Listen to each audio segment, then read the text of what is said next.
कधी कधी काय होतं ना, आपण जे ठरवतो ते होतच नसतं, दुसरंच काहीतरी होतं. आज भरपूर चपात्या करायच्या होत्या, त्यामुळे मी खाली बसून चपात्या करायला लागले.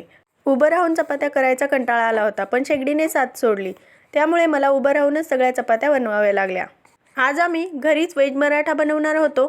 त्यासाठी हे सर्व साहित्य घेतलं आणि हे सर्व साहित्य थोडंसं लालसर होईपर्यंत मस्त असं भाजून घेतलं.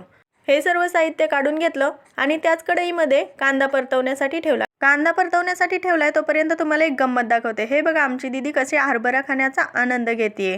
कांदा परतून झाला की त्यामध्ये टोमॅटो टाकलं, तेही परतवण्यासाठी ठेवलं.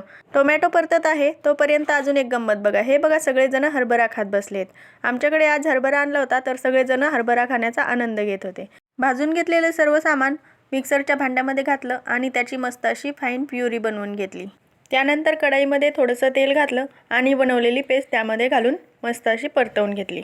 त्याला छान परतवून झालं की त्यामध्ये गरम मसाला आणि लाल मिरची पावडर घालून परत एकदा मिक्स केलं आणि तेल सुटेपर्यंत छान परतवून घेतलं. त्यानंतर त्यामध्ये गरम पाणी घातलं आणि कोफ्ते बनवायला घेतले.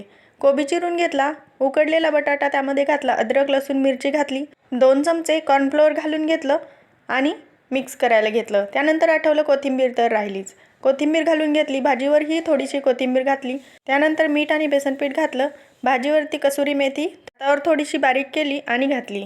त्यानंतर कोफ्ते बनवायचं काम पिकू आणि दीदीकडे होतं आणि इकडे युग आणि बाबांचं पापड्या तळण्याचं काम चालू झालं. दीदी आणि पिकू कोफ्ते बनवून बनवून कंटाळायला लागल्या, कारण कोफ्ते काही चांगले होत नव्हते. शेवटी कसे तरी तेल लावून बनवले आणि हे बघा, याला तळून घेतले.